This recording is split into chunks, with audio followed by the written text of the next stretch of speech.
intro. Whatever. Alright, what's up guys? Tyler Yasuda, Tytaniumfitness, and Nsima the Centaur Young. with Break the Bar Coaching. The first part will be on my channel. Second part will be on Nsima's channel, so I'll put a link here somewhere. So go click on that to check out the second video. Hit or list for powerlifter. Do you guys do any type of conditioning work during the off season and before squatting 15 plus reps for cardio? Okay, so I would say that a lot of these questions, honestly, I've read through a lot of them. It's going to be, it depends.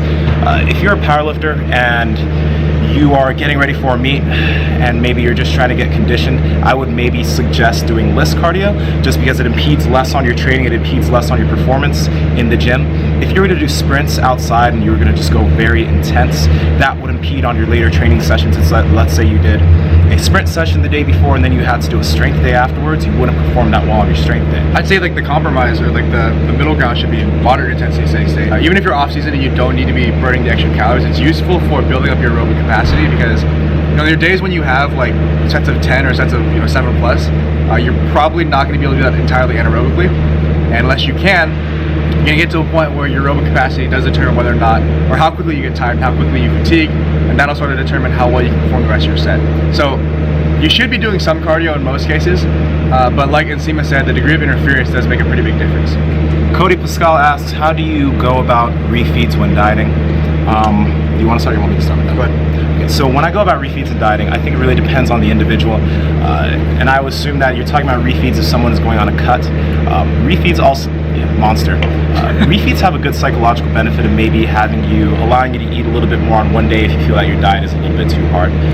But I think it really depends if the athlete is dropping well or if you're dropping well on your set macros. You don't necessarily need refeeds, maybe until a point that you start to slow down or your cut starts to get a little bit slower. There are also benefits towards fat loss with refeeds, but again, like I said, it really, like some people, I don't have them doing any refeeds at all, just because they're doing really well on their diet as it is, and we don't need to have that in there. As far as refeeds go, I haven't seen enough like recent research to show that the physiological benefit is actually like very like viable. I'd say the bigger benefit of having a refeed is the psychological benefit, and that does make a very big difference if you've been dieting for a long time. But I would actually advocate for, and I mean not in all cases of course, but in most cases for most of my athletes, I have them using high and low days. So you might have on the days where you feel like you need more energy or on the days where you're likely to feel worse. So let's say like your heavy lower days are probably gonna be your harder days in the gym. We might have those be high days. We might have the lower days be the easier days, so like maybe your bench days. And really what it comes down to though is whatever's gonna fit best for you, whatever's gonna be most sustainable for your progress. Or Ronan Arance asks, what is your take on intermittent fasting? I think there's no problem with intermittent fasting. There's just, I think the issue for a lot of people is getting themselves accustomed to it, because intermittent fasting is just an eating plan. It's not like you're eating less macros, you're just eating at certain times of the day.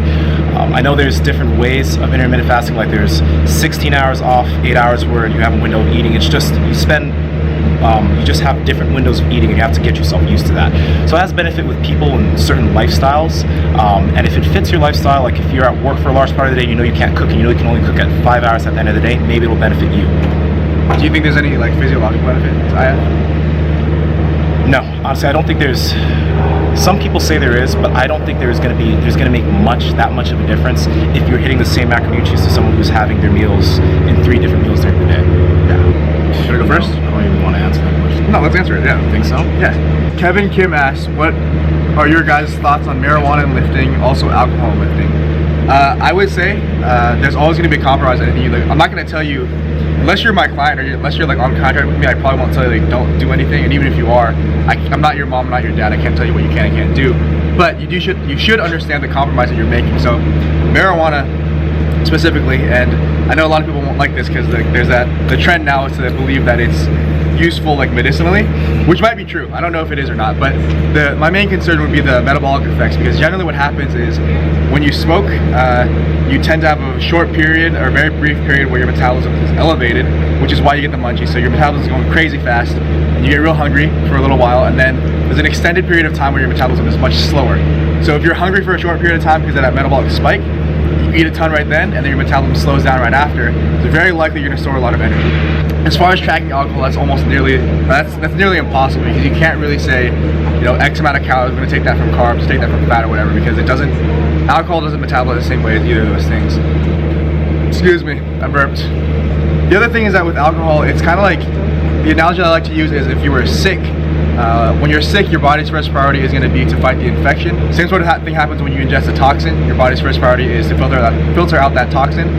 And so if you drink, or when you drink and you have to filter out that toxin, it's very unlikely you're going to be able to induce hypertrophy effectively. And even if you can, alcohol consumption does reduce translational efficiency, or at the rate at which you can make new proteins.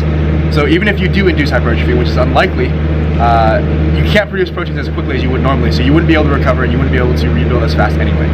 So you can get away with doing either of these things, but I just think that the compromise is probably not as good as most people think it is. Well, just don't smoke at all.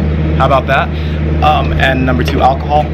Everything in moderation. So I don't drink. If I ever do, it's very minimal. And usually... It's a lie, you got wasted last night. Yeah, I did. But anyway, if I ever do drink, I don't drink as much as to let it affect my training session the next day. So if you're someone who enjoys going out with your friends, and you know you want to have a few drinks with them, go ahead and have a few drinks, okay? But I would say that if you get shit-faced, don't train the next day, or just don't get shit-faced at all, or just take it in moderation. Unless you're someone like me who's a lightweight and I don't drink at all, then one shot and I'm done. That's why I don't drink at all. Yeah. In case you guys care, I also don't drink, even though I just turned 21. Next warning asks, how do we deal with breakups? Well, we've been together for a while, so it's not even an issue. It just came out. You know what? To be honest, like, I wouldn't say I've dealt too much with this situation. I've had one relationship before, the one I'm in now, and the one I'm in now is very happy, so I don't anticipate that happening. I think that if you just broke up with someone, don't be alone. Find a way to hang out with some friends or do something productive with people around you. Hang out with people that you're close with, people that are going to take your mind off of it. Because if you're alone and you're stuck in your thoughts and you're thinking of all the things that happened, just whatever happened, it's not fun. So just get yourself around some good people. Same deal for me. I've only had one previous relationship. And I mean, that breakup was pretty bad, but my current relationship, I kind of feel the same way that he does. That at least I hope my relationship lasts. I don't know. You guys have seen me with Shauna. I think you guys can judge that we're probably doing pretty well. But yeah, like you said, you don't want to be by yourself. Like, hopefully when like, for all you guys out there, if you guys have to go through something like that, you have a group of people around you, your friends and family, who care about you enough to, you know, help you through tough times like that. TheNattyProfessor asks, do you recommend high volume 8 to 10 or low volume 3 to 6 while squatting for optimal leg growth? This is visions. Oh, whoops. I thought that was an L. Alright, we're gonna cut that. No, we're not. We're cutting that. NT Visions asks, do you recommend high volume 8 to 10 or low volume 3 to 6 while squatting for optimal leg growth? Growth, not strength. Thank you. Okay, Visions. Another kind of it depends question. So let's say that we're gonna put the question like you asked. You're only squatting and you're sticking with only one rep range all the time. I would say stick to 8 to 10 rep ranges. It induces more hypertrophy over time. The more reps you do, the more muscle fibers you recruit over that rep range, so 8 to 10. Now, if you're someone who's gonna be smart and maybe train for strength and hypertrophy to gain both, do one during one part of the week, train for hypertrophy another part of the week. Whoa, hold on. Are you saying that people who don't train for strength are dumb? No. Damn it. Chris Elkins is gonna love that one. But shout out to Chris. Shout out to Chris. Shout out to the cage. Shout out to the cage. But I would always suggest that you continue to train for strength and hypertrophy at the same time. I don't think there needs to be a big difference between powerlifting and bodybuilding. The biggest thing is that with a higher rep range, it's easier to accumulate volume, right? Yep. So if your only goal is growth, then you want, you know, to increase volume. But within that volume increase, you can't just say that you're going to do like 100 reps at, you know, 10%. Oh, yeah. You have to you definitely have to pass a certain force threshold, and I can't tell you exactly, you know, a certain percentage, but I would say, you know, 8 to 10 is probably safe. In fact, you know, you probably can go even like a little bit higher than, like, let's say like maybe 14, 12, yeah, something 15, like that. Yeah. But there's no like hard line. You can't just say like at 15 reps you're gonna stop inducing hypertrophy. So kind of just work around with it, you know, whatever you feel comfortable with. But just realize that if your only goal is growth, the biggest thing is gonna be just increasing volume over time. Have you answer this first? What's your opinion on steroids? Why? Scalacy97 asks, Tyler, what is your opinion on steroids, and how do you feel when you are accused, or when you accused? When you accused. Yeah. Well, okay. I'm assuming he means when we get accused of using drugs, and that doesn't happen very often for me. But the few times that it does, I kind of just think it's a little bit funny. Like, if you think that it takes drugs to look like this, but you deadlift 600 pounds, of course you take drugs. Or if you think it takes drugs to get to my level of strength, then it's kind of like almost laughable what you think or what you don't think is possible naturally. In all honesty, if I'm beating people in powerlifting, they're using drugs, that just means that they probably don't really know what they're doing with their training, or they haven't been training for very long. Because there's no reason that they shouldn't be able to beat me if they have that advantage as well. And I think this question probably pertains more to you though than to me. Anyway, when I used to use drugs, someone's gonna like take that and make a whole video on that. Under context.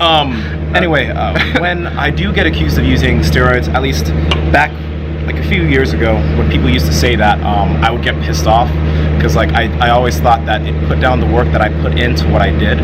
But now I I don't care anymore, because I know that there's always going to be those people out there, and I mean, I'm bigger than normal, I'm bigger than most people, so there's always going to be those kind of people that do think I take something. If you are natural and people say you use steroids, I just think that you should take that as a compliment, because that just means that you're doing something that they don't think is achievable by themselves, and they don't think is achievable without the use of pharmaceuticals. Davis Crew asks, aka Functional Fitness 21, what has helped you guys most to make it in the fitness coaching industry? I'm a recent college grad with exercise science major, blah blah blah. Basically, he wants to start an online coaching business, but he doubts whether or not he can actually do it. I would like to preface this by saying that I kind of don't feel like either of us has really like made it as coaches. Like, that is what we do for a living, but we're not like, at least not yet, we're not like rolling in dough or anything. And obviously that's not the most important thing, but it is important for us to, in order to be able to do this and like, you know, be able to survive from it or be able to make a comfortable living, we probably need to be making more money than we do, right? Yeah, more comfortable living, yeah. Yeah. So we might not be the best people to ask, but I do think that we both have seen a lot of growth in the recent past, especially. And one thing that we talked about recently that's helped, I know for sure it's helped me a lot, is that you have to like be like present, like you have to be like relevant, like especially on social media. So there was a time like in the fairly recent past when I didn't use my Instagram like much, if at all, and I also wasn't posting on YouTube for a long time. But what I realized after I started again, I didn't start because I wanted more presence or anything like that. I just started because I had more time. But what I've noticed is that just being present, being consistent with like putting stuff out, it really helps. Like, it really helps people like sort of remember that I exist, I guess. And the more people that are aware that that I'm here and that I offer coaching, the more people are likely to ask me about it to sign on for coaching. So, I mean, I totally agree with what Tyler said. And to add on to this, I think you asked, well, I mean, I think what's really going to help you in the coaching industry and coaching athletes is, first off, you knowing that this is what you want to do and this is what you love to do. Because I condone people that, like, if you have something, whatever it is, if it's not normal, if it's not typical, but you know you want to do it, you have to find a way to make it happen. So there's a lot of people like on social media, and they may be like the biggest guy or the most ripped guy, they may look amazing, but they don't want to put much relevant content out there, just talking like they know what they're talking about. So I think the best path for you is not all of us look like Simian Panda, or Ulysses. I do. All these people that post like these crazy aesthetic pictures, a lot of people just aren't like, they're not coaching, they're trying to get sponsored by some kind of company or doing something like that. But if you want to be a coach, then you need to put out content that a coach would put out there, something that's useful to people.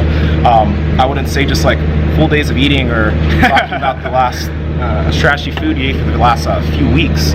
Put out relevant content that's really going to help the people out there that are looking for stuff that you do, so that people know that you're a relevant influence in the community. And like I said, or like Tyler said, it's not like both of us are rolling the dough or anything, but we love what we do, and we're continuing to seek knowledge about our craft and about what we're doing right now. So just never stop learning, even though you're done with school. And there's a lot of things that you probably haven't learned in school that are going to be very, very relevant for what we're doing. I feel like there's information available wherever you want to find it, but the biggest thing is like figuring out what's actually useful, and that's the hard part, because a lot of the stuff that you can learn is not going to be that relevant for coaching. I think one of the biggest things is like knowing a lot of stuff. So you might want to take like a shotgun approach and learn as much as you can, but then after you know enough, or after you know enough to be comfortable like helping somebody else, you might want to just start taking people, not necessarily as clients, but you can help people, like help your friends or help your family, you know, get to where they're going with their physique or with their strength.